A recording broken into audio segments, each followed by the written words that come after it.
জগন্নাথ স্বামী নয়ন পথগামী, তুমি জগন্নাথ স্বামী। জয় জগন্নাথ জয় জগন্নাথ জয় জগন্নাথ জয় হে, জয় জগন্নাথ জয় জগন্নাথ জয় জগন্নাথ জয় হে। তুমি জগতের পিতা আমাদেরও পিতা, তোমায় মোদের ভরসা, তোমায় মোদের আস্থা, তোমায় মোদের বিশ্বাস, তোমায় ভালোবাসা।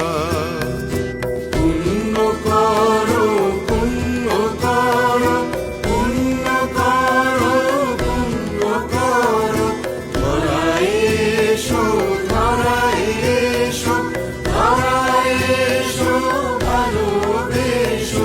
জয় জগন্নাথ জয় জগন্নাথ জয় জগন্নাথ। কেমন লাগছে? খুব সুন্দর, খুব সুন্দর পরিবেশ।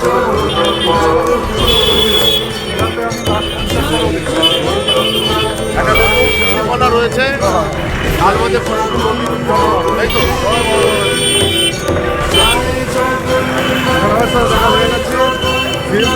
দেখা হয়েছে। এইমাত্র মুখ্যমন্ত্রী এখান থেকে গেল, আর কয়েক ঘন্টা পরে প্রাণ প্রতিষ্ঠা জগন্নাথ দেবের। কেমন লাগছে? খুব ভালো লাগছে। আমরা খুব আবেগপ্রবণ হয়ে গেছি। কয়েক মিনিট আগে মুখ্যমন্ত্রী আমাদের এই 4 ফুট আগে থেকে গাড়িতে করে কনভয় নিয়ে গেল, আমাদের হাত দেখালো, আমরা হাত দেখালাম, সবাই এখানে গেলে দাঁড়িয়ে আছি। আমরা 30 তারিখে খুব আনন্দ উপভোগ করব। 30 তারিখ অক্ষয় তৃতীয়ার দিন জগন্নাথ দেবের প্রাণ প্রতিষ্ঠা হবে। এই দীঘার স্টেশনের সংলগ্ন পাশেই স্টেশনের সংলগ্ন স্থানে আমাদের জগন্নাথ দেবের মন্দিরে জগন্নাথ দেবের প্রাণ প্রতিষ্ঠা হবে। মমতা ব্যানার্জির উদ্যোগে, বাংলার মুখ্যমন্ত্রী মমতা ব্যানার্জির উদ্যোগে এত সুন্দর একটি সিদ্ধান্ত, চোখে পড়ার মতো সিদ্ধান্ত, সত্যিকারের সিদ্ধান্ত, এইসব সিদ্ধান্ত এই মুখ্যমন্ত্রী বাংলার মুখ্যমন্ত্রী মমতা বন্দ্যোপাধ্যায় থেকেই পাওয়া যায়। তাই আমরা